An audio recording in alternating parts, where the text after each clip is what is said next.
Thank you for the opportunity, for the organizer, and I'm very honored to be a part of these outstanding freedom fighters.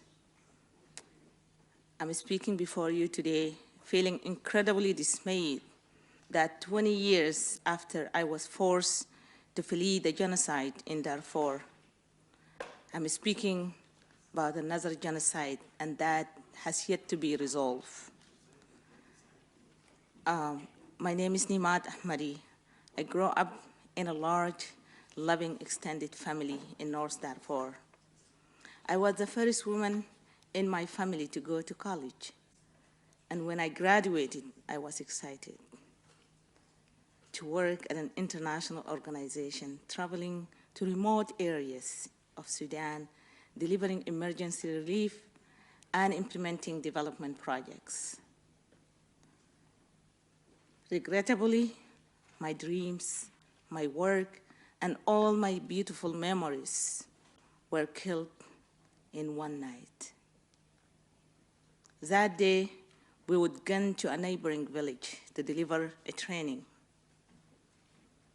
When we got back to the village we had just left, the people were frantic. They told us a uniformed army came on camel and horseback and massacred them. Wanted money, killing many more. Our organization ceased operation immediately.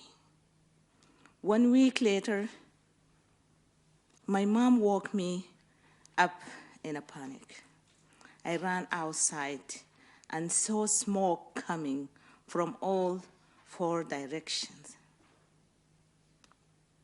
On that day, the government army and the Janjaweed militia burned 50 villages to the ground, killing many people.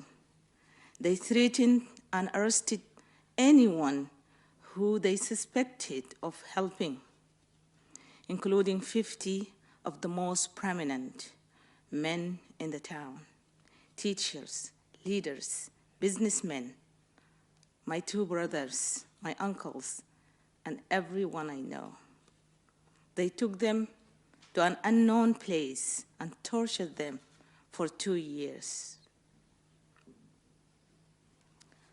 In 2002, I barely escaped an attempt on my life. I was attacked in the center of the city by the market when a masked man grabbed me from behind and started choking me. I screamed for help. When he reached for his knife, I reached for his mask. When his face was about to be exposed, he pushed me so hard that I hit my head and blacked out for a second. He then ran away.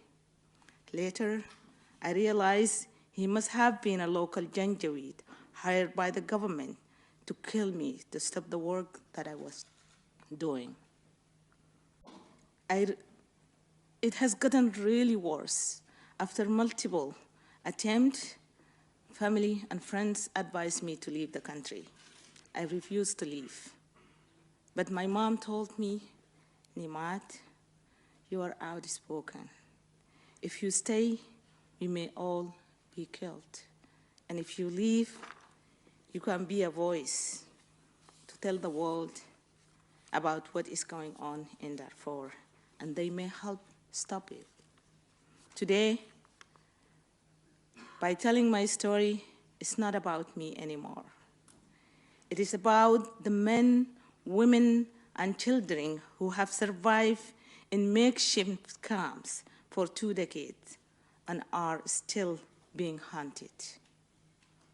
The thousands who have died in Khartoum simply because they can't make that call.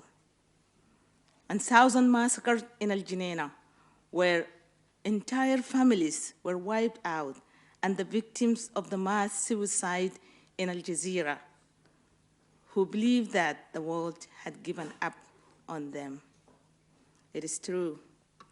As I speak to you, the world has left millions of Sudanese to die in silence because of indifference.